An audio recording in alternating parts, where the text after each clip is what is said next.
నీ హృదయం దేవుని ఎదుట ఎలా ఉంది? మొట్టమొదటిగా మూలవాక్యంగా అపోస్తల కార్యాలు 8వ అధ్యాయం 21వ వచనం. అపోస్తల కార్యాలు 8వ అధ్యాయం 21వ వచనం.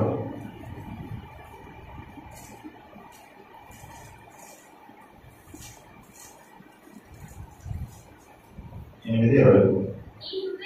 నీ హృదయం దేవుని ఎదుట సరైనది కాదు కనుక లేవు. హల్లెలూయా. ఇక్కడ చెప్పబడుతున్న వ్యక్తి హృదయం గురించి దేవుడు ఏం చెప్తున్నాడంటే, నీ హృదయం దేవుని ఎదుట సరైనది కాదు అంటున్నాడు. మన వాక్యాంశం ఏంటి? నీ హృదయం దేవుని ఎదుట ఎలా ఉంది అంటే, మన హృదయం ఎలా ఉండాలంటే దేవుని ఎదుట సరైనదిగా ఉండాలి.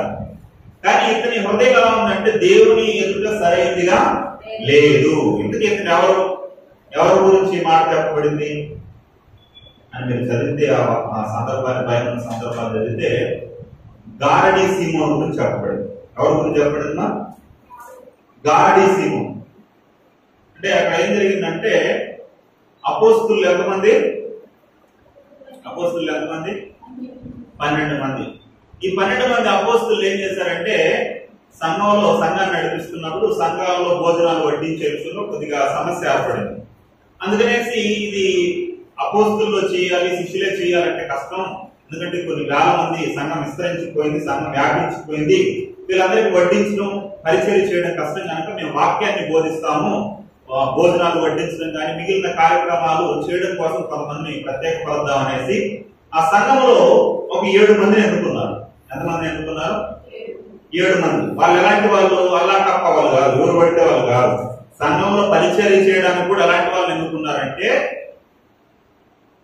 వారు జ్ఞానము చేత నింపబడిన వారు, ఆత్మ చేత నింపబడిన వారు, సమాజంలో మంచి పేరు కలిగిన వారంట.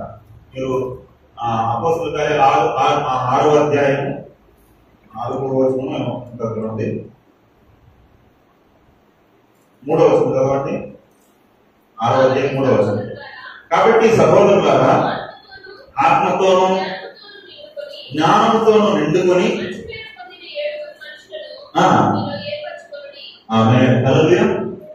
సంఘంలో భోజనాలు వడ్డించడానికి కూడా ఎలాంటి వాళ్ళని ఎన్నుకున్నారు తెలుసా?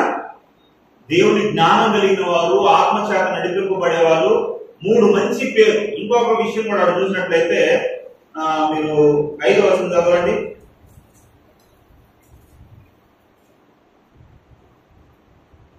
ఈ మాట జనసమూహం అంతటికి ఇష్టమైనందున వారు విశ్వాసంతోనూ పరిశుద్ధాత్మతోనూ, అంటే ఇక్కడ వాళ్ళు ఎలాంటి వాళ్ళు ఉండాలంటే విశ్వాసం కలిగిన వారుగా ఉండాలి, అవిశ్వాసులుగా ఉండకూడదు అనేది మనం చూస్తున్నాం. హల్లెలూయా.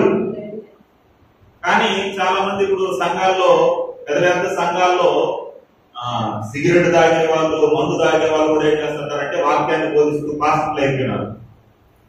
నాకు తెలుసు మధ్యకాలం ఒక ఆయన వచ్చిన్నాడు. ఆయన గురించి కూడా సిఎస్ఐ పాస్టర్తో మాట్లాడతా దాని గురించి, సార్ మీరు కొద్దిగా బెటర్ గా మంచిగా ఉన్నారు అంటే, ఆయన సిఎస్ఐ పాస్టర్ గారు అనుకోకుండా ఫ్రైడే పరిణత వాళ్ళు భోజనాలు చేసి దాంట్లో పాయసం కొన్ని వెరైటీస్ పెట్టి ఇచ్చినారు, చికెన్ అంట. ఆ రోజు ఏం జరిగిందంటే మాకు 4 పార్సల్ వస్తాయి, 3 పార్సల్ వస్తాయి, మేము 2 పార్సల్ తింటాం, ఒకటి ఎక్స్ట్రా మిగిలిపోతాం కదా డబ్బులు అనేసి ఆయన రోడ్లో కనబడితే ఒంటరిగా బండి మీద ఉన్నాడు. అంటే నేను ఏం చేసిన అంటే ఒక పార్సల్ ఆయన తింటాడు, ఒంటరిగా ఉన్నాడు అనేసి, సరే చూడండి సార్ మీకు పార్సల్ అన్నాడు. ఎవరు కుదరంటే ఇలా సత్యమల్ల చర్చిలో వాకింగ్ బోధిస్తాం, నేనే పార్సల్ సార్ అంటే సరే అనేసి అనుకున్నాడు. ఆయనకి తర్వాత మర్చిపోయాడు, నా పేరేంటో మర్చిపోయాడు. మర్చిపోయి చర్చిలో కూడా అనౌన్స్మెంట్ చేయాలంట, పలానా బ్రదర్ గారు వచ్చినాడు టక్ చేసుకొని. నేను ఆ రోజు అన్నం వండుకోలేదు, నా బ్రదర్ నాకు తెచ్చిచ్చినాడు, ఆయన పేరేంటో నాకు తెలియలేదు, ఆయన తేడా ఉంటాడంట అని చెప్పాడంట. అది మొన్న కనపడినప్పుడు బ్రదర్ మిమ్మల్ని ఎన్నో రోజులకి ఎదగతాను, మీ పేరు నాకు గుర్తు రావడం లేదు, ఏ పేరు మీ పేరు అనేసి మళ్ళీ అడిగి పరిచయం చేస్తున్నాడు.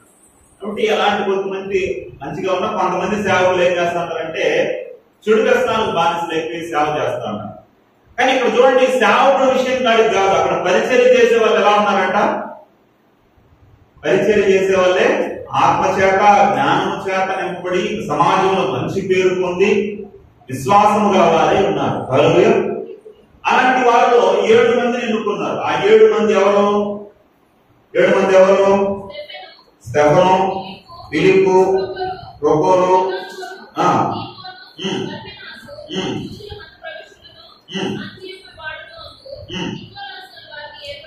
ఏడు మందిని ఏర్పాటు చేసుకున్నాడు. 7 మందిని ఏర్పాటు చేసుకుంటే ఈ 7 మందిలో ఒకడైన ఫిలిప్పు, అంటే సంఘానికి హింస కలిగింది.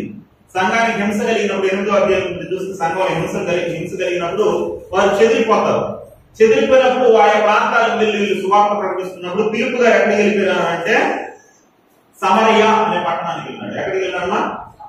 పద్మమ్మ అయినాలి. ఎక్కడికి వెళ్ళినాడు ఫిలిప్పు గారు? సమరయ అనే ప్రాంతానికి వెళ్ళి అక్కడ అనేక అద్భుతాలు చేశాడంట.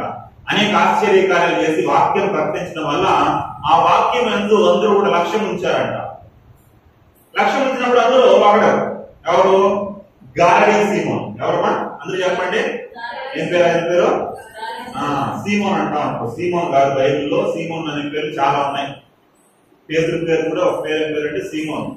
కాబట్టి సీమోన్ అంటే ఇక్కడ గారడీ సీమోన్. గారడీ సీమోన్ అంటే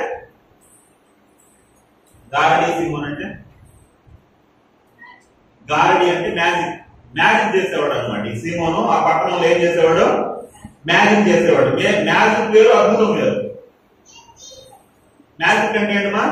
కంటికి కనిపించకుండా చేసే ఒక కనికట్టు, కంటికి కనిపించకుండా చేసే ఒక ప్రక్రియ, దాన్ని మ్యాజిక్ అంటారు. ఉదాహరణకి మీరు చూస్తా ఉంటారు, చాలా మ్యాజిక్ చూస్తుంటారు. నేను టీవీలో చూసినప్పుడు ఒక ఆయన ఏం చేశారంటే ఒక పెద్ద ఏనుగుని మధ్యలో పెట్టేసి దాని చుట్టూ గుడ్డ కప్పేశాడు. పట్టుకొని గుడ్డ దాన్ని కవర్ చేసి దాని చుట్టూ మనుషులు నిలబడమన్నాడు. నిలబడిన తర్వాత అందరూ కళ్ళు మూయండి అన్నాడు. కళ్ళు మూయండి అని చెప్పి ఇప్పుడు కళ్ళు తెరవమన్నాడు. కళ్ళు తెరవమనేసరికి కళ్ళు తెరిచారు. ఆ క్లాత్ దింపేసరికి ఏనుగు మాయమైంది. ఏమైపోయింది? వాళ్ళ మధ్యలో నుండి ఏనుగు మాయమైపోయింది. దాన్ని ఏమంటారు? మ్యాజిక్. అంటే నిజంగా మాయమైపోయిందంటే నిజంగా మాయం కాదా? ఏం చేశాడు తెలుసా? వాడు ఏం చేశాడంటే దాని మధ్యలో ఆ లైన్ లో ఒక 2-3 వాడికి తెలిసిన వాళ్ళని పెట్టుకొని, కొంతమంది తెలిసిన వాళ్ళని పెట్టుకొని వాళ్ళు కళ్ళు మూసినప్పుడు వీళ్ళందరూ కూడా ఓపెన్ అయిపోయేసి చేతులు వదిలేసి ఆ ఏనుగు కోరుకుని పక్కన పెట్టేసి మళ్ళీ అందరూ జాయింట్ అయిపోయేసి తెరవమన్నప్పుడు ఏనుగు మాయమైపోయినట్టు మ్యాజిక్ చేశారు. అది మ్యాజిక్ అంటారు అనమాట. తెలియకుండా చేయడం, అది నిజంగా అద్భుతం లాగా ఉంటుంది. ఒకడు ఏం చేశాడంటే సముద్రంలో, అంటే సముద్రం పట్టణం పక్కన ఉన్నటువంటి సముద్రంలో, బ్రిడ్జ్ పక్కన ఉన్న సముద్రంలో ఏం చేశాడంటే ఒకడు మెల్లిగా అందరూ చూస్తాడు కానీ సముద్రం నడుచుకుంటే ఇలా యేసుక్రీస్తులాగా. అది అద్భుతం అని అనుకుంటారు చాలా మంది. అది అద్భుతం కదా. అదేంటంటే మ్యాజిక్. ఎలా చేశాడంటే యేసుక్రీస్తు నడవ సముద్రంలో నడిచాడు. ఇది ఎలా నడిచాడు? దగ్గరలో, పట్టణానికి దగ్గరలో ఉన్న సముద్రం మీద నడిచాడు. ఎలా నడిచాడంటే దాని కింద ఏం చేసి సెట్ చేశాడు తెలుసా మనోడు?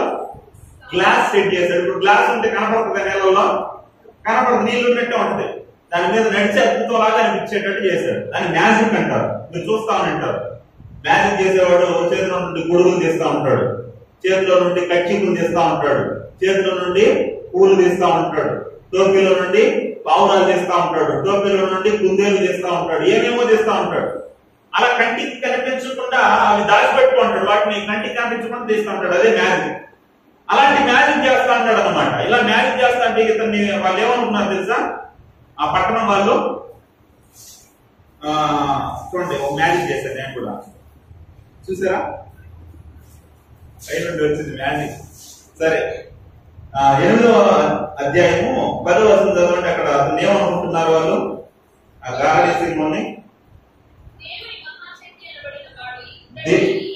దేవుని యొక్క మహాశక్తి అనబడిన వాడు ఇతడే అనుకున్నారంట. వాళ్ళందరూ ఆ మ్యాజిక్ ని చూసి, ఆ కనికట్టును, ఆ గారడీ విద్యను చూసి ఏమనుకున్నారంట? దేవుని యొక్క మహాశక్తి. దేవుడు ఎవరినైనా మహాశక్తివంతుడు. ఆయన ఏం చేశాడు? నోటి మాటతో అంటే ఈ భూమి కలిగింది, నోటి మాటతో అంటే ఆ సూర్యుడు కలిగాడు, నోటితో అంటే సకలము కలిగింది. అంత శక్తివంతుడు దేవుడు, మహాశక్తి ఆయన. ఇప్పుడు ఆ మహాశక్తి ఎవరు అనుకుంటాంటారు? మనుషులు పిచ్చోళ్ళు కదా. దేవుడు అంటే ఏంటో మనిషి అసలు మ్యాజిక్ ఏంటంటే కూడా తెలియదు. చిన్న చిన్న మ్యాజిక్ చూసినా వాళ్ళు దేవుడు అనుకుంటారు. ఈ మధ్యకాలం కొంతకాలం క్రితం ఒక ఆయన మ్యాజిక్ చేస్తా ఉన్నాడు. ఇప్పుడు లేదు, చచ్చిపోయాడు. ఆ మ్యాజిక్ చూసి ఆయన దేవుడు చేయండి చాలా మంది. ఎవరైనా పుట్టపర్తి సాయిబాబా. ఆయన కొన్ని మ్యాజిక్లు చేసేసరికి ఆయనే దేవుడు చేయగలరు. ఆయన ఏం చేశాడంటే నోట్లో నుండి శివలింగం తీయడం, తర్వాత చేతుల నుండి చేతుల నుండి ఉంగరం తీయడం, చేతుల నుండి చైన్ తీయడం, చేతిలో ఎక్కడంటే విభూతి రావడం, ఇలాంటివి చేసేసరికి ఈయన దేవుడు అనేసి చాలా మంది ఆయన దేవుడు చేయగలరు. ఏమ్మా పద్మమ్మ, దేవుడు చేయగలరు ఆయన. వాస్తవానికి మళ్ళీ మెల్లిగా వీడియోలన్నీ మెల్లిగా ఇది చేస్తే తెలిసింది ఏంటంటే మ్యాజిక్లు. ఎలా శివలింగాన్ని ఎలా తీసేవాడు? శివలింగాన్ని ఎలా తీసేవాడు అంటే నీళ్ళు గ్లాస్ అంటే గ్లాస్ లో నీళ్ళు ఉంటే అలా తీసుకుని నోట్లో పోసుకుంటాడు. నోట్లో పోసుకొని తాగినట్టు మళ్ళీ ఆ నోరు తెమ్మ ఉంటుంది కదా, తెమ్మ తుడుచుకోవడానికి ఒక టవల్ తీసుకొని తుడుచుకుంటాడు అనమాట. తుడుచుకొని పక్కన పెట్టేసి నోట్ల నుండి అనేసి నేరుగా శివలింగాన్ని కట్టుతాడు నేలతో పాటు. అమ్మ అద్భుతం, మ్యాజిక్ అనుకుంటే అద్భుతం అనుకుంటే అద్భుతం కాలేదు, మ్యాజిక్. ఎలా చేసాడు మనోడు? ఆ నీళ్ళు తాగిన వెంటనే ఆ కర్చీఫ్ లో శివలింగం ఉంటుంది, దాన్ని మెల్లిగా తీసుకొని అక్కడ కర్చీఫ్ తుడుచుకున్నట్టు నోట్లు వేసుకునేస్తారు శివలింగాన్ని. వేసుకునేసి మెల్లిగా అనేసి యాక్షన్ చేసి దాని నోట్ల నుండి వదిలేస్తాడు. అలా ఒక మ్యాజిక్. ఇంకా ఇది రింగ్ తీస్తుంది కదా, ఈ రింగ్ ఎలా అంటే రింగ్ ఇచ్చినట్టు మ్యాజిక్ చేసి బాగానే ఉంది, అద్భుతం అనుకుంటే ఆ రింగ్ మీద ఏముందంటే ఆ గుర్తులో పుట్టపర్తిలో ఉన్నటువంటి ఒక షాప్ పేరు ఉంది దాని మీద.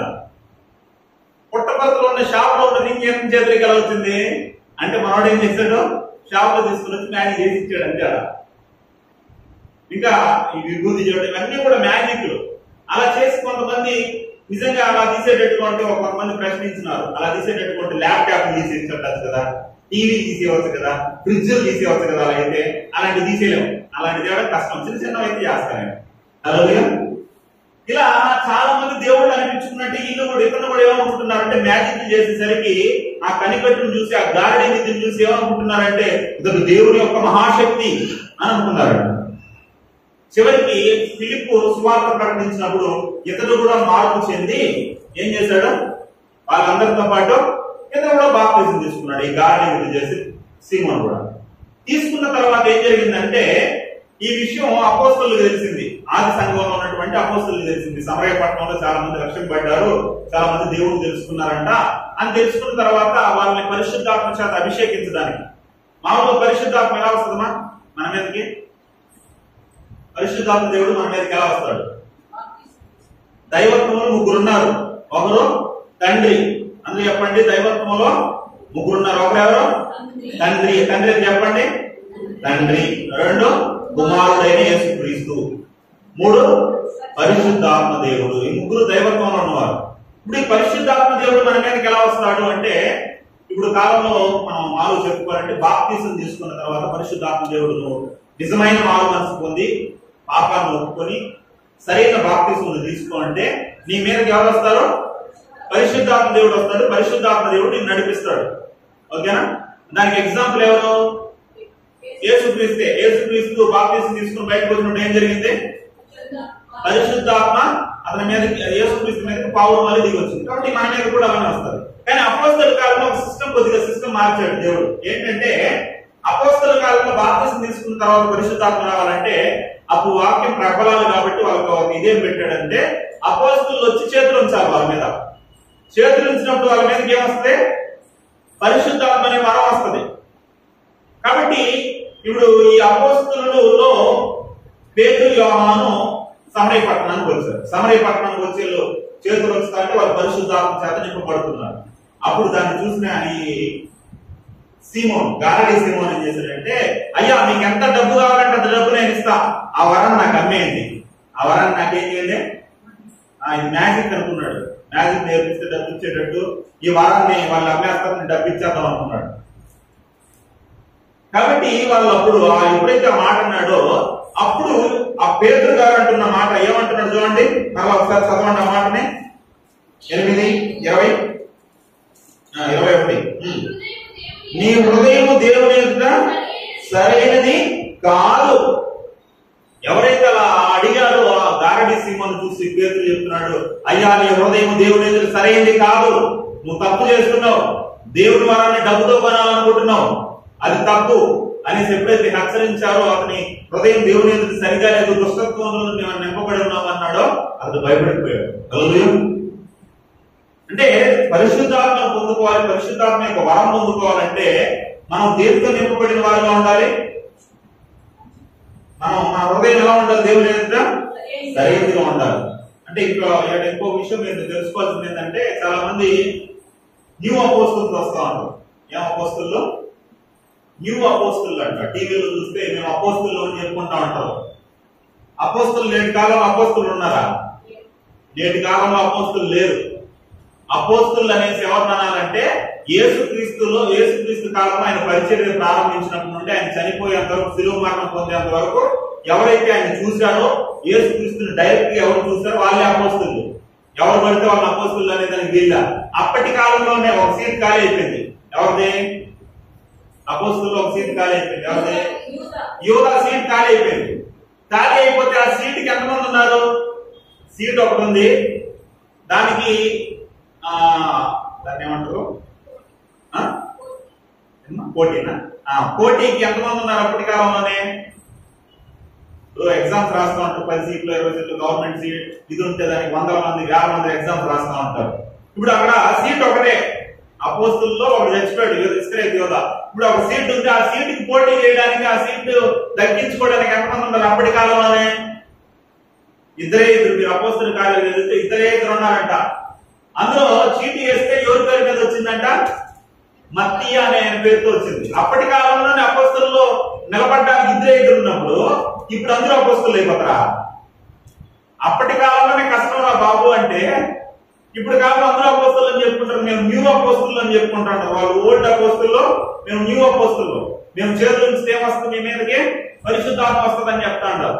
లేదు నాయన, పరిశుద్ధాత్మ రావాలంటే అప్పటి కాలంలో అప్పుడు అపోస్తులు ఉంచితేనే వస్తుంది. ఊరు పెట్టి వాళ్ళు ఉంచితే పరిశుద్ధాత్మ రాదు. పరిశుద్ధాత్మ వచ్చేటట్టుగా ఉంటే, ఇప్పుడు పిలుపు కూడా ఏం చేసి ఉండొచ్చు? పిలుపు సమరయ పట్టణంలో సువార్త ప్రకటించున్నాడు కదా, ఇప్పుడు మానవ బాప్తిజం తీసుకున్నాడు కదా, ఈయన కూడా చేతులు చేసి బాప్తిజం ఇచ్చి పరిశుద్ధాత్మతో నింపబడేసి ఉండొచ్చు కదా. ఈయన కూడా ఒక మాట, మీరు అపోస్తుల కార్యాలు 6వ అధ్యాయము 6వ వచనం చదవండి.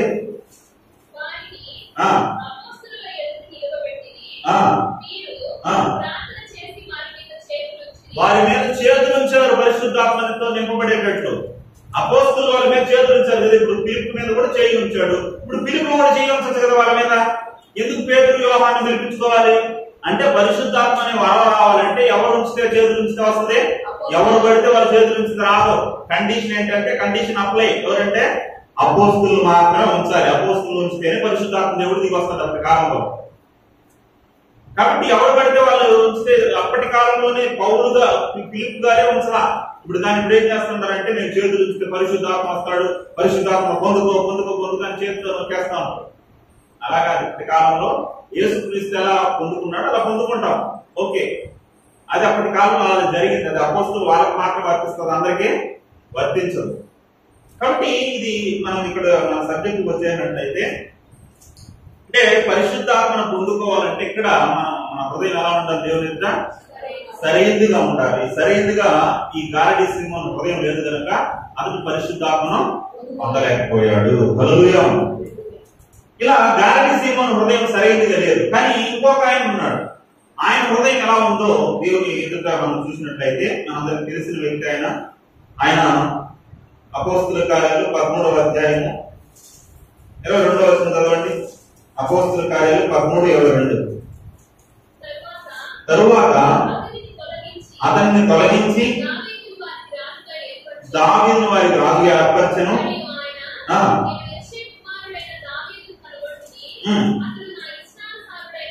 అతడు నా ఇష్టానుసారుడైన మనుషుడు.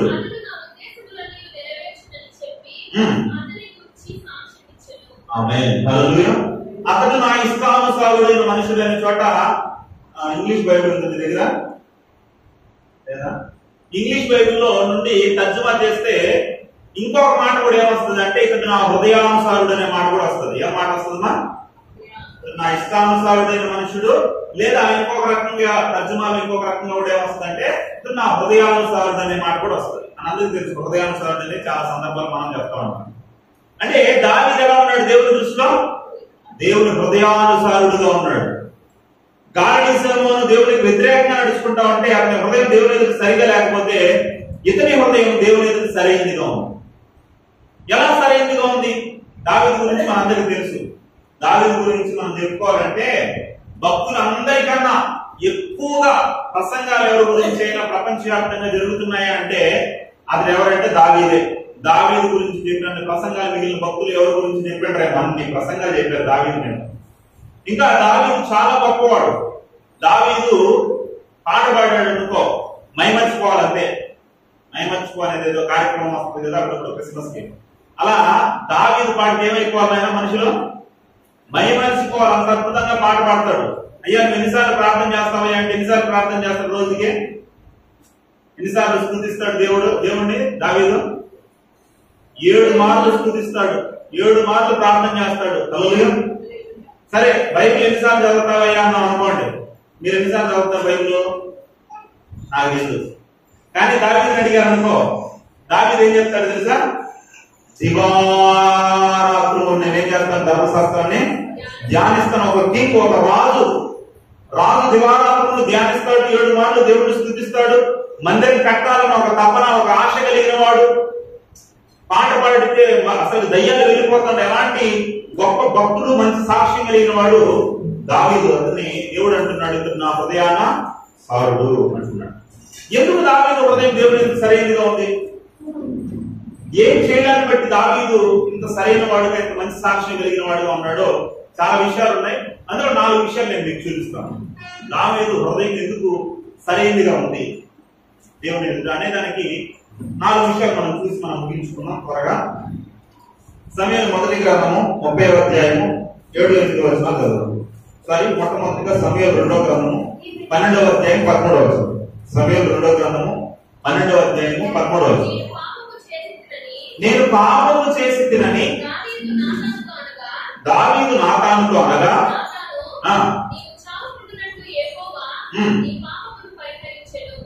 ఆమేన్. హల్లెలూయా. అంటే ఈ సందర్భం తెలుసు కదా మనకు. దావీదు చాలా మంచివాడు, దేవుని ఎదుట చాలా నిర్ధారహితుడిగా నడుచుకున్నవాడు, దేవుడిని మెప్పించినవాడు, చాలా మంచి సాక్ష్యం కలిగిన వాడే. కానీ ప్రతి మనిషిలో ఎక్కడో ఒకక్కడ పాపం ఉంటది. పాపం లేనివాడు, పాపం చేయనివాడు ఎవడు ఉన్నాడు? చాలా మంది దావీదు మీద పాపం చేశాడు, పాపి అనే ప్రసంగాలు ఎక్కువ చేస్తూ ఉంటారు. వాస్తవమే పాపం చేశాడు, మనంతా చేయలేనా? మనం అనుకుంటాం మనం చాలా నీతిమంతులు, దావీదు కన్నా మేము నీతిమంతులు అనుకుంటా ఉంటాం. దావీదు గురించి బైబిల్లో రాయబడింది ఆ ఒక్క విషయంలో తప్ప దావీదు మిగిలిన విషయాలు చాలా పర్ఫెక్ట్ గా ఉన్నాడు. హల్లెలూయా. మనం ఎలా ఉంటామా? ఆ ఒక్క విషయంలో తప్ప అన్ని విషయాలు తప్పిపోతా ఉంటాం మనం. హల్లెలూయా. చూడండి, దావీదు ఏం చేశాడంటే ఒకనొక రోజు మిద్దె మీద తిరుగుతున్నప్పుడు అతనికి ఒక స్త్రీ స్నానం చేస్తూ కనపడినప్పుడు సైనికుని పిలిచారు. ఎవరు రా ఆమె అని అడిగినప్పుడు ఆమె అయ్యా తో పలానా ఊరియా భార్య. ఓహో, మన సైనికుని భార్య, సరే పిలిపించండి అని పిలిపించి ఆమెతో పాపం చేస్తాడు.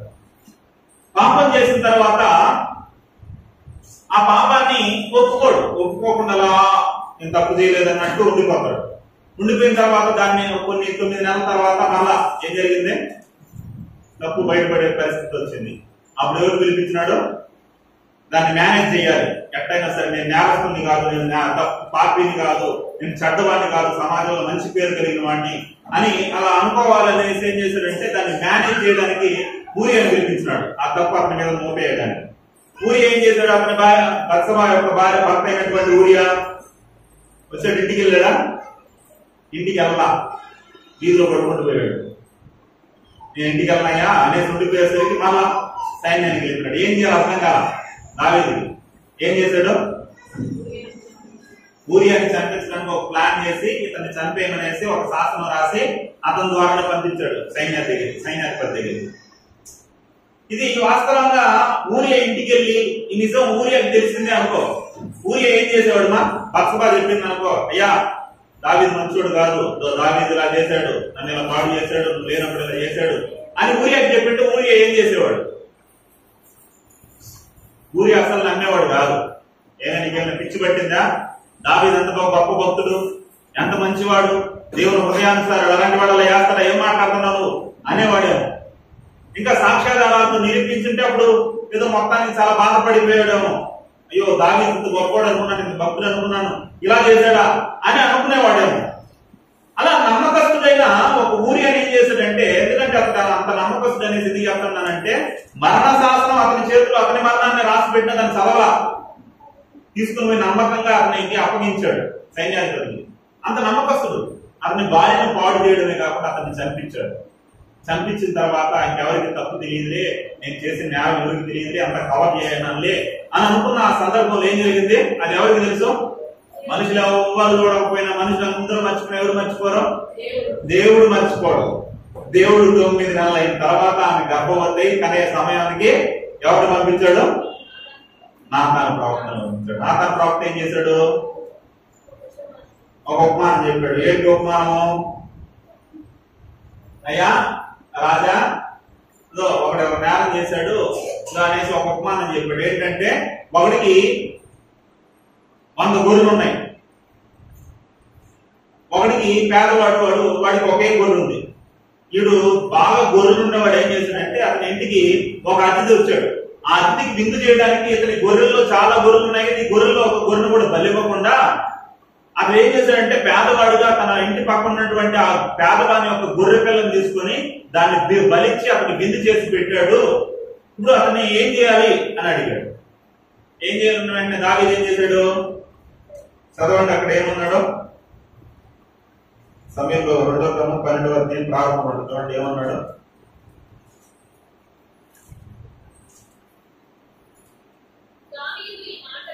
దావీదు ఈ మాట విని యెహోవా జీవము తోడు మరణ పాత్రుడు. దావీదే నేను చాలా తెలివి కలిగి ఉన్నాను అనుకున్నాడు, కానీ దేవుడు ఎవరో వాళ్ళ అబ్బా. చూడండి, ఈయన ఏమనుకున్నాడంటే, ఊరియాని చంపించడానికి నేను అతని చేతిలో మరణ శాసనాన్ని పెట్టి పంపించానంటే గొప్ప అనుకున్నాడు. కానీ దేవుడు ఎంత గొప్పడు అంటే, ఓహో దావీదు నువ్వు తెలివి కలిగినోడు అనేసి అతని మా చేతిలో మరణ శాసనాన్ని పెట్టి పంపించినాను గొప్పడు అనుకుంటున్నావా? ఇప్పుడు నీ మరణ శాసనాన్ని నేను ఎక్కడి నుండి రప్పిస్తాను తెలుసా? నీ నోటి నుండే రప్పిస్తా అనేసి అతని నోటి నుండి అతను ఏం చెప్పించాడంటే, ఇతడు మరణానికి పాత్రుడు, ఇలా చేయనోడు చచ్చిపోవాలి అని దావీదు నోటి ఎవరో పలికాడు. అంటే ఈ ఉపమానం యొక్క అర్థం మీకు తెలుసా? అక్కడ 100 గొర్రెలు ఉన్నాయి చూడండి. ఆ గొర్రెలు యజమాని ఎవరంటే దావీదు. ఆ గొర్రెలు ఎవరు? అతని భార్యలు. ఎవరు? దావీదు యొక్క భార్యలు. ఆ పేదవాడు ఉన్నాడు కదా, అతను ఎవరంటే ఊరియా. అతనికి ఉన్నటువంటి గొర్రె పిల్లలు ఎవరంటే బత్సెబ. అతనికి వచ్చిన అతిథి ఎవరంటే ఇతని శరీరంలో వచ్చిన కోరిక. ఆ కోరికను తృప్తిపరచడానికి ఇతని భార్యలు ఉన్నారు కదా, ఆ భార్యలతో తృప్తి పొందకుండా ఏం చేశాడు? ఊరియా భార్యను ఆశించాడు. ఆ ఉపమానాన్ని అతనికి ఆత్మతో చెప్పి అతని నోరారా ఆ శిక్ష ఏం రావాలని చెప్పాడు? మరణ శిక్ష. అంటే దావీదుని ఏమనుకున్నాడు దేవుడు? చంపాలి అనుకున్నాడు. హల్లెలూయా. ఏమనుకున్నాడు మా దేవుడు? ఎవరిని వదిలిపెట్టాడు దేవుడు? అలాగే దావీదు గురించి ప్రారంభం నుండి ముగింపు వరకు అతను చేసిన తప్పును రాశాడు, అతను చేసిన మంచిని రాశాడు. దేవుడు దేన్ని దాచిపెట్టాడు. కాబట్టి దావీదు కూడా చంపాలనుకున్నట్టు లేదా? మనం చదివిన మాట ముందుగా దావీదు 13వ వచనం చదవండి, 12-13. నేను పాపం చేసింది దావీదు అనగా నీవు చావకుండునట్లు, అంటే చంపాలనుకున్నాడు దేవుడు దావీదుని, ఎవరిని వదిలిపెట్టాడు దేవుడు. కానీ ఇక్కడ దావీదు చేసిన విషయం ఏంటంటే, తన పాపాన్ని ఒప్పుకొని విడిచిపెట్టాడు. ఏం చేశాడు ఆయన? పశ్చాత్తాపంతో ఒప్పుకున్నాడు. చాలా మంది ఏం చేస్తారంటే పాపం చేస్తారు, ఒప్పుకోరు. పాపం చేస్తారు కానీ ఒప్పుకోరు. కొంతమంది పాపం చేసి దాన్ని ఒప్పుకుంటారు కానీ దాన్ని విడిచిపెట్టరు. కానీ దావీదు 3వ స్టేజ్ అన్నమాట. దావీదు ఏం చేశాడంటే పాపం చేశాడు, ప్రారంభంలో ఒప్పుకోకపోయినా దేవుడు ఎప్పుడైతే హెచ్చరించాడో నాతాను ప్రవక్తను పంపించాడు. నాకు వ్యతిరేకంగా నువ్వు మాట్లాడతావు, ఎంతోడ్రా మాట్లాడు, ఒక దేవుడిని నమ్మిన ఒక యాజకుడు లేదా ఒక సేవకుడు నువ్వు నన్ను హెచ్చరిస్తాను, నువ్వు నన్ను కౌంటర్ చేస్తానేంటి, నేను తీసుకొని ఊరి తీసేది చంపేడ్రా అని అల్లా. ఎప్పుడైతే నాతాను ప్రవక్త వచ్చి హెచ్చరించాడో వెంటనే తగ్గించుకుని, అయ్యా నేను పాపం చేశాను అని పాపాన్ని ఒప్పుకున్నాడు, విడిచిపెట్టాడు. దావీదులో ఉన్న ఒక మంచి గుణం ఏంటంటే, అతని హృదయం దేవుని ఎదురు ఎందుకు సరైనదిగా కనపడుతుందంటే, పాపం చేసిన దాన్ని ఏం చేస్తాడు? నేను దావీదు ఒప్పుకుంటాడు, యథార్థంగా ఒప్పుకుంటాడు. నేను తప్పు చేశానయ్యా అని చెప్తాడు దేవుని ఎదుట. హల్లెలూయా. తప్పు చేసిన తర్వాత ఒప్పుకున్నా అతనికి ఏమొచ్చింది? అంటే విడిచిపెట్టేసాడు అనుకోవద్దండి. దావీదు ఏం చేశాడు? ఆ తప్పిదాన్ని బట్టి శిక్షించాడు. అతని ఇంటి వారే. అసలు దావీదు నలుదిశలో అతనికి నెమ్మది కలిగింది. అతన్ని ఓడించే వాళ్ళు, జయించే వాళ్ళు ఎవరు లేరు. సౌలు రాజ్య పరిపాలన చేసేటప్పుడు ఫిలిస్తీన్లకు భయపడతా ఉంది ఇజ్రాయెల్ రాజ్యం. కానీ దావీదు వచ్చిన తర్వాత అతను ఎదిరించే మనగాడు లేకుండా పోయాడు. అంత గొప్పగా రాజ్యాన్ని బలపరిచాడు. కానీ ఇప్పుడు ఏం చేశాడంటే పాపం చేయడాన్ని బట్టి అతని ఇంట్లోనే ఎవరిని పుట్టించాడో దేవుడు ఆ అబ్షాలోముని శత్రువుగా మార్చాడు. ఇప్పుడు గాయాల పాలు తరం పడడం అనేకం దావీదు జరిగింది అతని జీవితంలో. పాపం చేయనంత వరకు ఒకలాగా ఉన్నాడు అతని జీవితం. పాపం చేసిన తర్వాత అతనికి నెమ్మది లేదు, శాంతి లేదు దావీదు గారికి. హల్లెలూయా. అంటే పాపం చేసిన తర్వాత దానికి వచ్చే శిక్షణ మాత్రం అనుభవించాలి. నరకానికి పోవాల్సిన శిక్షను తప్పించి శిక్ష భూమి మీదనే అనుభవించాడు దావీదు. అంటే అది ఎలాంటిదంటే, ఇప్పుడు మీ కొడుకు చెప్పారు, రై బండి తోలద్రా, నీకు రాదు, పడిపోతావు, దెబ్బలు తగ్గుతాయి, వద్దు పోవద్దు అనేసి నాన్న మిమ్మల్ని ఖండించాడు, గద్దించాడు. గద్దిస్తే మీరేం చేశారంటే నాన్న లేని టైం తీసుకుని బండి తీసుకుని నడుపుతా ఉన్నారు. నడుపుతా చెట్టు గుద్దేశారు. గుద్దేస్తే హ్యాండిల్ పోయింది, బల్బు పగిలిపోయింది, మీ మీద బండి పగిలిపోయి మీకు గాయాలు అయిపోయి. సరే ఆ బండి తోసుకుంటా ఇంటికి వచ్చారు. ఇంటికి వచ్చిన తర్వాత తండ్రి ఎదుట ఒప్పుకుని అన్నారు, నానా నేను తప్పు చేసినా నాన్న, నువ్వు వద్దన్నా నేను పోయాను, నీ మాట వినకుండా నేను తప్పు చేసినా నాన్న అనేసి అడిగారు. ఇప్పుడు తండ్రి ఏం చేశాడు? క్షమించేశాడు. అయ్యో పాపం నా బిడ్డ పడిపోయాడు, తెలుసు తెలియక చేశాడు, సరే అని క్షమించేశారు. ఇప్పుడు వాడు గాయాల పాలైన ఇంట్లోకి వెళ్ళి ఏం చేస్తాడు? అమ్మో నొప్పి, అయ్యో నొప్పి, అబ్బా నొప్పి అనేసి బాధపడతాడు. తండ్రి అయితే క్షమించాడు కానీ ఆ గాయాలు మాత్రం ఏం చేయాలి? నువ్వు అనుభవించి తీరాలి. అలానే దావీదు కూడా ఏం చేశాడు? తప్పు చేశాడు, తప్పు ఒప్పుకున్నాడు, దేవుడు క్షమించాడు కానీ దానికి రావాల్సిన పర్యవసానం మాత్రం దావీదు అనుభవించాల్సిందే.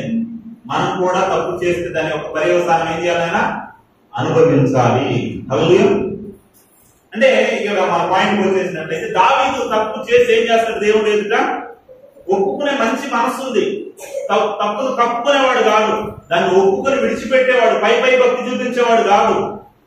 చాలా మంది వాక్యం వింటారు, ఆవేశంతో నేను అలా ఉండాలి ఇలా ఉండాలి నిర్ణయం తీసుకుంటారు, మళ్ళీ బయటికి పోయిన వెంటనే తుస్స అయిపోతారు. కూలి పొందినట్టు పొందుతారట, బయటికి పోయిన వెంటనే కూలి ఎలా మళ్ళీ బయటికి తీస్తానే సుస్తానే వెళ్ళిపోతారు, అయిపోతా ఉంటారు. మనం సిగరెట్ తాగకూడదు, మందు తాగకూడదు, అది చేయకూడదు, ఇది చేయకూడదు, అమ్మో దేవుడు మాకు మాట్లాడతాను నీకు చేయకూడదు అనేసి అన్న వెంటనే బయటకు వేసి మన వల్ల కాదు లాగేస్తాను అనేసి మళ్ళీ అదే తప్పు చేస్తూ ఉంటారు. అలాంటి వాడు దావీదు కాదు. పాపాన్ని ఒప్పుకుని పశ్చాత్తాపడిన వాడు దావీదు. అందుకే దేవుని హృదయం ఉంది, ఆయన దేవుడు ఎంత సరైనదిగా ఉంది. నెంబర్ 1, దావీదు హృదయం సరైనదిగా ఉండడానికి నెంబర్ 1 మతంలో ఏముంది? పాపాన్ని ఒప్పుకొని పశ్చాత్తాపడే గుణం ఉంది. నెంబర్ 2, సమూయేలు మొదటి గ్రంథము 30వ అధ్యాయము 7-8 వచనాలు. సమూయేలు మొదటి గ్రంథము 30వ అధ్యాయము 7-8 వచనాలు.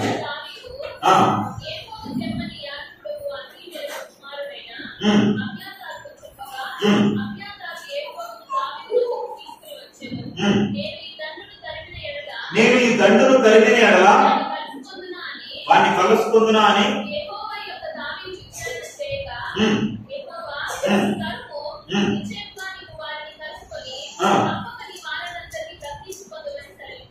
ఆమేన్. హల్లెలూయా. అందరూ రెండు చేతులు ఎత్తి హల్లెలూయా హల్లెలూయా. చూడండి, రెండోది ఏంటంటే దావీదులో ఉండే ఒక మంచి గుణం ఏంటంటే, దావీదుని సౌలు తరుముతున్న సందర్భంలో సౌలు దావీదుని తరుముతున్న సందర్భంలో దావీదు ఏం చేశాడంటే ఫిలిస్తీన్ల దగ్గరికి వెళ్ళేసి వారి ఆశ్రయాన్ని కోరి వాళ్ళ ప్రాంతంలో నివాసం చేస్తా ఉంటాడు. అలా నివాసం చేస్తున్న దావీదు ఫిలిస్తీన్లందరూ కలిసి ఇజ్రాయెల్ మీద యుద్ధానికి వెళ్ళాలన్నప్పుడు ఈ ఫిలిస్తీన్లు ఒప్పుకోరు.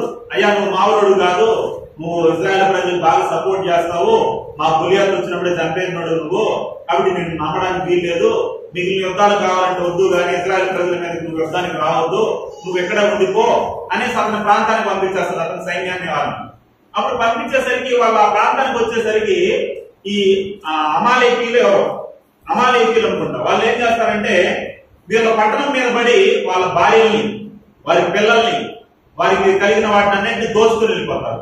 ఏం చేస్తారమ్మా అంటే ఖైదు చేసి ఆ పట్టణాన్ని తగలబెట్టి అందులో ఉన్నటువంటి వారి భార్యల్ని, వాళ్ళ పిల్లల్ని, వాళ్ళ ఆస్తిని దోచుకుని వెళ్ళిపోతారు. వచ్చేసరికి ఏముండదు అక్కడ. ఇతని దావీదుకి 2 భార్యలు అప్పటికి, నేను కాదు ఇంకొక ఆమె, వాళ్ళని తన పిల్లల్ని అందరినీ తీసుకుని వెళ్ళిపోయింటాడు. దావీదు ఇంకా పట్టజాలని దుఃఖంతో ఏడుస్తాడు భయంకరంగా. అయ్యో నా భార్యలు వెళ్ళిపోయారు, నా పిల్లలు వెళ్ళిపోయారు అనేసి ఓని ఏడుస్తాడు. అక్కడున్న ప్రజలందరూ కూడా బాధపడతారు, ఆ పిల్లలందరినీ తీసుకుని వెళ్ళిపోయారు. అప్పుడు దావీదు ఏం చేయాలి? అయ్యో వాళ్ళు ఎక్కడైనా మనం పట్టుకోవాలి, వేటాడాలి, తీసుకుని రావాలనేసి వెంటనే బయలుదేరకుండా దావీదు ఏం చేస్తా అంటాడంటే ఏఫోదు తీసుకుని వచ్చి దేవుని సన్నిధానంలో మోకరించి, అయ్యా మేము మా శత్రువులను తరిమిన ఎడలా మేము వాళ్ళని పట్టుకుంటామా, జయాన్ని సాధిస్తామా, మా వాళ్ళని మేము తీసుకుని వస్తామా, ఇది సాధ్యమేనా అనేసి దేవుని ఎంత విజ్ఞాపన చేస్తాడు. హల్లెలూయా. అంటే దావీదులో ఏముందంటే ఏ పని చేసేటప్పుడైనా ముందు ఏం చేస్తాడంటే ప్రార్థన చేస్తాడు. మన ముందు ఆ లక్షణం, బయటికి వెళ్ళాలంటే, ఏదైనా పని ప్రారంభించాలంటే, పలానా ఎవరో ప్రార్థన పిలిచారు, ఆ ప్రార్థనకి వెళ్ళాలంటే దేవుని చిత్తమా కాదా, ఈ పని చేయాలంటే దేవుని చిత్తమా కాదా, ఇది నీ చిత్తమా కాదా నాయన అని అడిగే ఒక మంచి ఆలోచన, మంచి గుణం మనకుందా? దావీదులో ఉండే గుణం ఏంటంటే ఏది చేయాలన్నా, ఒక యుద్ధానికి వెళ్ళాలన్నా దేవుడిని అడుగుతాడు, అయ్యా నేను యుద్ధానికి వెళ్ళాలి, నేను చేయగలనా, నేను వెళ్ళొచ్చా, నేను ఆ పని చేయాలనుకుంటున్నా, నేను చేయగలనా, నేను వెళ్ళొచ్చా అని దేవుడిని అడిగేవాడు. అడిగి ఆయన దగ్గర పర్మిషన్ తీసుకుని ఆ పని చేసేవాడు. అందును బట్టే దావీదు ఎప్పుడైతే ప్రార్థన చేశాడో, నువ్వు వెళ్ళి నువ్వు జయాన్ని సాధిస్తావు అన్నాడు. నిజంగానే వెళ్ళాడు, అతను పట్టుకున్నాడు, అతను తరిమాడు, ఆ దగ్గర ఉన్నదంతా దోచుకుని వచ్చాడు, తన పిల్లలను తీసుకుని వచ్చుకున్నాడు. హల్లెలూయా.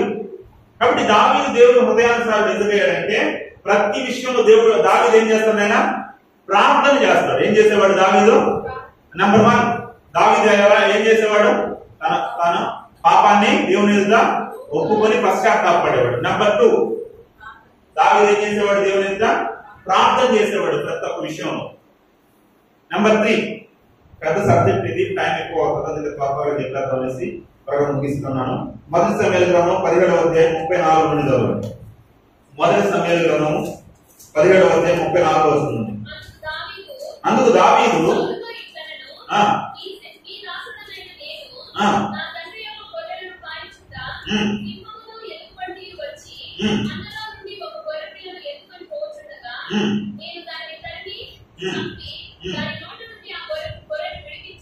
విడిపించింది,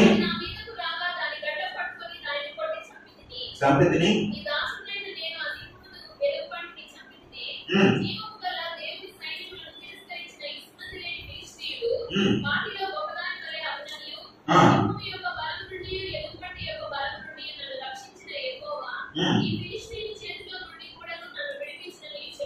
ఆమేన్. హల్లెలూయా.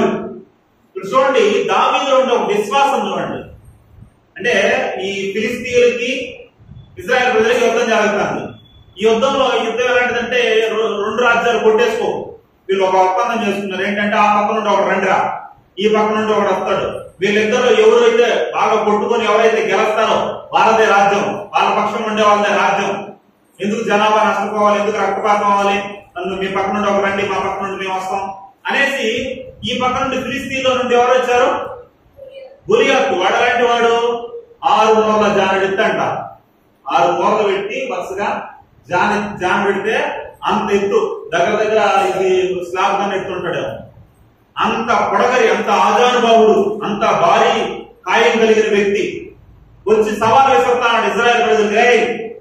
ఇజ్రాయెల్ ప్రజలారా, మీకు దమ్ముంటే, దిల్లుంటే, మీకు మీసం ఉంటే, మీరు ఒక అమ్మకి అబ్బకి ఉంటుంటే, మీ దేవుడు యెహోవా అయితే రెండో చూసుకున్నాం, బస్తీనే సవాల్ అనేసి వాళ్ళు సవాల్ వేస్తానన్నాడు.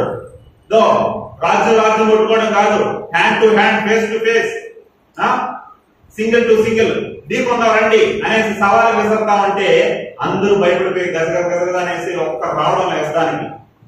చివరికి సౌలు గారు కూడా ఆ సామర్థ్యం కలిగిన వాడే సౌలు. అందుకే దేవుడు ఎన్నుకున్నాడు.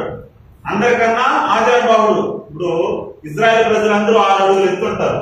ఎన్ని అడుగులు ఎత్తుంటారమ్మా? 6 అడుగులు ఉంటారు అందరూ సాగుతున్నా. సౌలు ఎంత ఎత్తు అంటే వాళ్ళందరూ భుజాలు ఎత్తే వస్తారు. ఇజ్రాయెల్ ప్రజలు 6 అడుగులు ఉంటే సౌలు ముందర నిలబడితే సౌలు ముందర అందరూ భుజాలు ఎత్తుంటారు అంతే. ఆయన వాళ్ళకన్నా ఎత్తు, అంత పొడగలి. ఇప్పుడు చేయగలడు యుద్ధం, కానీ గుండెల్లో ధైర్యం సరిపోవడం. ఏం చెప్తాడు? రే, నాకు ఈరోజు మోసం సాగుతుంది, కానీ మీరు యుద్ధం చేసుకుని రండి అనేసి ఏదేదో సాకులు చెప్తానన్నాడు. ఈ టైంలో దావీదు చూసిన ఈ దావీదు ఏమంటాడంటే, నేను యుద్ధం చేస్తా, నేను ఇంత ముందుగా నేను గొర్రెలు మేపేటప్పుడు నా దేవుడు ఎంత గొప్పవాడంటే ఒక సింహం వచ్చింది, ఒక ఎలుగుబంటి వచ్చింది, సింహాన్ని చీల్చి చంపా, ఎలుగుబంటిని కొట్టి చంపా, ఇంత శక్తి ఇచ్చాడు దేవుడు నాకు. ఆ సింహం ఎలుగుబంటిని ఎలా దేవుడు నా దగ్గర చంపేటట్టు చేశాడు, ఈ గొలియాతు కూడా అలానే చేస్తాడు. యుద్ధం యెహోవా ఆయన చూసుకుంటాడు అని ఒక విశ్వాసంతో ఏం చేశాడు దావీదు? యుద్ధానికి వెళ్ళడానికి సిద్ధపడ్డాడు. దేవుని మీద ఒక విశ్వాసం దావీదుకి. దావీదు చిన్నవాడే కానీ దేవుని మీద అపారమైన విశ్వాసం. హల్లెలూయా. అంటే దావీదులో ఏముంది? ఆయన విశ్వాసం ఉంది. మనలో ఉందా విశ్వాసం? మన మాటల్లో కనపడుతుందా విశ్వాసం? అన్ని అవిశ్వాస మాటలు, అన్ని అవిశ్వాస చేష్టలు, అన్ని అవిశ్వాసమే మన జీవితం అంతా. ఏది మాట్లాడినా అవిశ్వాసం వస్తా ఉంటుంది మన నోట్లో. కాబట్టి మనం దేవుని పిల్లలు, మనం అప్పుడే దేవుని సరైనదిగా ఉండాలంటే విశ్వాసపూరితమైన పనులు చేయాలి, విశ్వాసపూరితమైన మాటలు చెప్పాలి. దావీదు ఎందుకు దేవుని హృదయానుసారుడు అంటే దేవుని మీద అపారమైన విశ్వాసం కలిగిన వాడు దావీదు. హల్లెలూయా. కాబట్టి మంచి విశ్వాసి. నెంబర్ 1, దావీదు దేవుని హృదయానుసారుడు కావడానికి దావీదులో ఉన్నది ఏంటి? పాపాన్ని ఒప్పుకునేవాడు, పశ్చాత్తాపడేవాడు. నెంబర్ 2, మంచి ప్రార్థనా పరుడు, దేవుని సన్నిధిలో ప్రతి విషయంలో విజ్ఞాపన చేసేవాడు. నెంబర్ 3, విశ్వాసం కలిగిన వాడు. హల్లెలూయా. నెంబర్ 4, చివరిగా 4వ విషయం చూసినట్లయితే సమూయేలు మొదటి గ్రంథము 24వ అధ్యాయం 4వ వచనం. సమూయేలు మొదటి గ్రంథము 24వ అధ్యాయం 4వ వచనం. దావీదు జనులు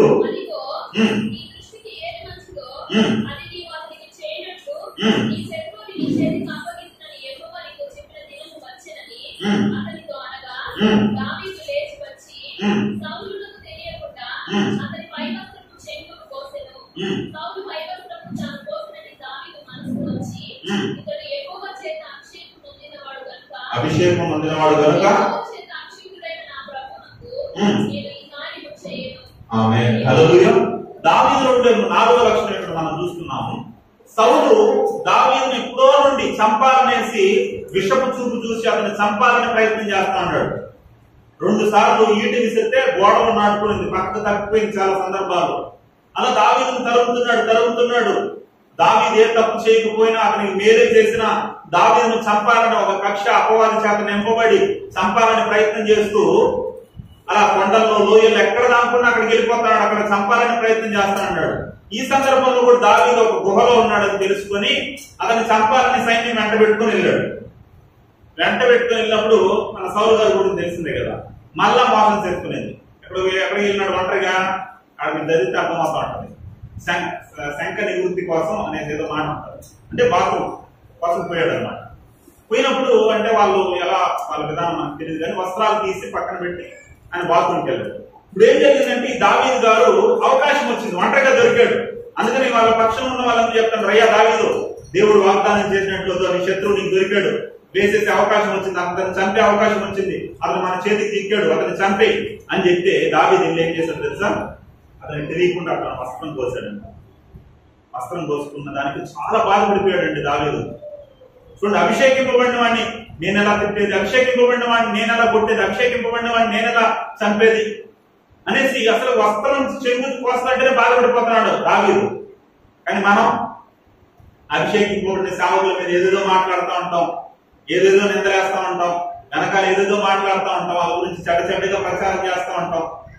చాలా మంది అలాంటి ఆలోచనతో ఉంటే దావీదు చూడండి, అభిషేకింపబడిన వాడిని నేను ముట్టను, అభిషేకింపబడిన వాడిని నేను చంపను, అభిషేకింపబడిన వాడిని నేను తిట్టను, అభిషేకింపబడిన వాడిని నేను కొట్టను, అతన్ని నేను టచ్ చేయను అని చేసి వస్త్రపు చెంగు తీసుకుని వెళ్ళి దూరంగా వెళ్ళేసి ఏం చేస్తాడంటే, అయ్యా నా యజమాని నన్ను ఎందుకయ్యా తవ్వుతాండవు, నేనేం చేశానయ్యా నీకు, నేను నీకు పురుగు లాంటి వాడిని కదా ప్రభా, నేను ఒక దాసుని కదయ్యా, నన్ను ఎందుకయ్యా చంపాలని ప్రయత్నం చేస్తాను అనేసి సాగిలపడి నమస్కారం చేస్తాను అంత దూరం నుండి వస్త్రం చూపించి, నేను చంపాలని నాకు అవకాశం వచ్చిందయ్యా, కానీ నేను చంపను అభిషేకింపబడిన వాడి అనేసి చాలా బాధపడతా చెప్తాడు.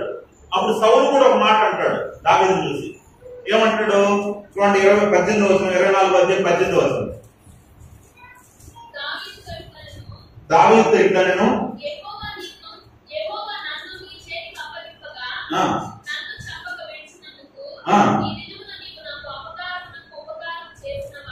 అపకారమునకు ఉపకారం చేసిన వాడవై వెల్లడి చేస్తుంది కనుక నీవు నాకంటే నీతిపరుడు దావీదు, నువ్వు చాలా మంచోడువయ్యా, ఎంత మంచోడువయ్యా నువ్వు. నేను నీకు ఎన్నిసార్లు అపకారం చేయాలనుకున్నా, ఎన్నిసార్లు నేను చంపాలనుకున్నా, ఎన్నిసార్లు నేను తరిమా, ఎన్నిసార్లు నేను ఇబ్బంది పెట్టా, కానీ నువ్వు నేను అపకారం చేసినా నువ్వు ఉపకారం చేస్తానవే. ఉపకారం అంటే ఉప్పు కారం వేసిన ఒక పదార్థం అంటే అది అనకండి. మేలు మేలు చేయాలనుకుంటున్నావు కదా దావీదు, నువ్వు ఉపకారమే చేయాలనుకుంటున్నావు కదా దావీదు, నువ్వు చాలా నీతిమంతుడు అయ్యా, నన్ను మించిన నీతిమంతుడు, చాలా గొప్పవాడివి అని ఒక శత్రువుగా ఉన్నటువంటి సౌలే అతని గురించి సాక్ష్యం ఇస్తాడు. అంటే దావీదులో ఉన్న ఒక మంచి గుణం ఏంటంటే క్షమించే గుణం. ఏం గుణం ఆయన?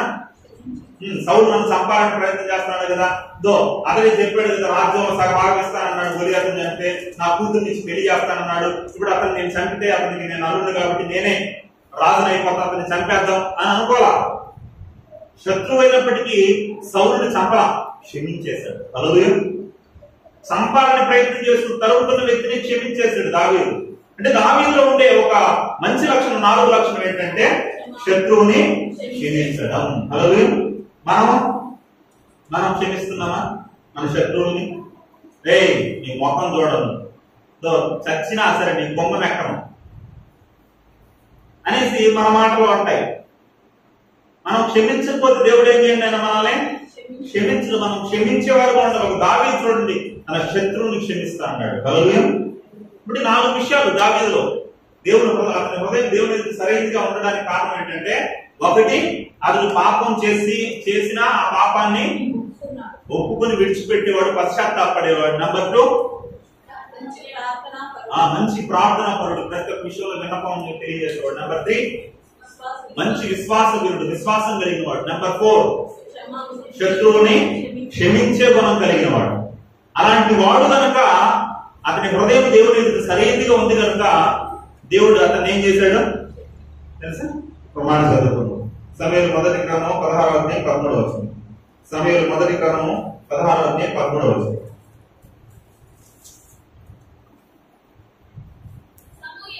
సమూయేలు తైలపు కొమ్మును తీసి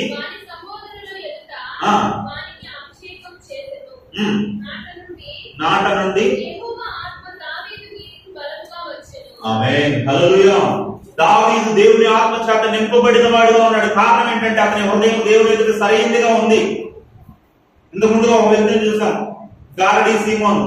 ఎందుకు అతను దేవుని వరాన్ని పొందుకోలేకపోయాడు, ఆత్మ వరాన్ని పొందుకోలేకపోయాడు అంటే అతని హృదయం దేవుని ఎదుట సరైనదిగా లేదు. అతని హృదయం దేవుని ఎదుట సరైనదిగా లేదు కనుక పరిశుద్ధాత్మ వరం అతను పొందుకోలేకపోయాడు. కానీ దావీదు దేవుని ఎదుట అతని హృదయం సరైనదిగా ఉంది. ఎలా సరైనదిగా ఉందంటే పాపాన్ని ఒప్పుకునేవాడుగా ఉన్నాడు, ప్రార్థనాపరుడుగా ఉన్నాడు, మంచి విశ్వాస వీరుడుగా ఉన్నాడు, శత్రువును సైతం క్షమించేవాడుగా ఉన్నాడు, మంచి లక్షణాలు కలిగిన వాడుగా ఉన్నాడు. కనుక అతని హృదయం దేవుని సరైనదిగా ఉంది కనుక అతన్ని దేవుని ఆత్మ చేత అతను ఏం చేశాడు, దేవుడు నింపాడు. దేవుని ఆత్మ బలంగా అతని మీదకి దిగి వచ్చింది. హల్లెలూయా. కాబట్టి ప్రియమైన దేవుని పిల్లలు, దేవుని ఆత్మను పొందుకున్న మనం ఎలా ఉన్నాం? మన హృదయం దేవుని ఎలా ఉంది? బాప్తిసం తీసుకున్నాం, దేవుని ఆత్మను పొందుకున్నాం. ఇప్పుడు ఆయన ఆత్మ చేత మనం ముద్రింపబడ్డాం. పాత నిబంధన కాలంలో పరిశుద్ధాత్మ రావడం వేరు, కొత్త నిబంధనలో పరిశుద్ధాత్మ రావడం వేరు. ఇప్పుడు పరిశుద్ధాత్మను పొందిన మీరు పరిశుద్ధాత్మను దుఃఖపరిచేవారుగా ఉన్నారా, పరిశుద్ధాత్మను సంతోష పెట్టేవారుగా ఉన్నారా? బైబిల్లో రాయబడింది పరిశుద్ధాత్మను దుఃఖపరచకుడి అని ఉంటుంది. ఎంతో మంది క్షమించకుండా, పాపాన్ని ఒప్పుకోకుండా, దేవునితో సహవాసం లేకుండా అవిశ్వాసం కలిగిన వారుగా ఉండి పాపం చేస్తూ పరిశుద్ధాత్మను దుఃఖపరుస్తున్నారు. మీ అందు పరిశుద్ధాత్మకు సంతోషం లేదంటాడు వాక్యంలో. మనం వెనక్కి తీసుకునే పరిశుద్ధాత్మ మనలో ఆయనకు సంతోషం ఉండదు అంటాడు. కాబట్టి పరిశుద్ధాత్మ దేవుడు మనలో ఉండి సంతోషపడుతున్నాడు, దుఃఖపడుతున్నాడు. ఆత్మను ఆరిపేసేవాడుగా ఉన్నామా, ఆయన వెలిగించేవాడుగా ఉన్నామా? ఒకసారి మనం ప్రశ్నించుకుందాం. ప్రియమైన దేవుని పిల్లారా, మన హృదయం దేవుని సరైనదిగా లేకపోయినట్లయితే మరలా నాకు నూతన హృదయాన్ని పుట్టించు ప్రభువా అనేసి దేవుని ఎదుట ప్రార్థన చేద్దాం. దావీదు కూడా తప్పు చేసిన తర్వాత దేవుని ఎదుట ప్రార్థన చేశాడు. ఏమని ప్రార్థన చేశాడు చూడండి. కీర్తన గ్రంథము 51వ కీర్తన చివరి మాట చదువుకొని ముగించుకున్నాం. దావీదు పాపం చేసిన తర్వాత పశ్చాత్తాపంతో చేసిన ప్రార్థన 51వ కీర్తన 10వ వచనం చదువు. దేవా, నా యందు శుద్ధ హృదయము కలుగజేయుము, నా అంతరంగములో స్థిర స్థిరమైన మనసు నూతనంగా పుట్టించయ్యా. చూడండి దావీదు చేస్తున్న ప్రార్థన ఏమంటున్నాడు?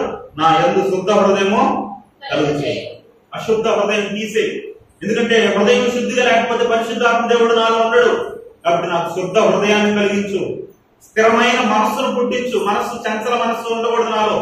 రెండు పడవల మీద ప్రయాణం చేసే మనసు ఉండకూడదు. అటు లోకంలో అటు సంఘంలో అలా ఉండేటట్టు ఉండకూడదు. నా మనసు స్థిరంగా ఉండాలి. నా మనసు నా హృదయం స్థిరంగా ఉండాలి.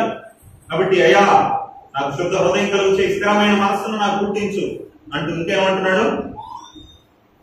నీ సన్నిధిలో నుండి నన్ను త్రోసివేయకము, నీ పరిశుద్ధాత్మ నా యొద్ద నుండి తీసివేయకము అంటున్నాడు. హల్లెలూయా. కాబట్టి ఈ రోజు మనం కూడా ఈ ప్రార్థన చేయాలి. ప్రియమైన దేవుని పిల్లలారా, మనం మన హృదయం దేవుని ఎదుట సరిగా లేకపోతే అయ్యా నా హృదయాన్ని శుద్ధీకరించు, శుద్ధ హృదయం నాకు కలుగు చేయి, స్థిరమైన మనస్సు నాకు పుట్టించు, పరిశుద్ధాత్మ నా నుండి దూరపరచొద్దు నాయన. పరిశుద్ధాత్మను నాకు సంచకరువుగా ఇచ్చారు, ఆదరణకర్తగా ఇచ్చారు.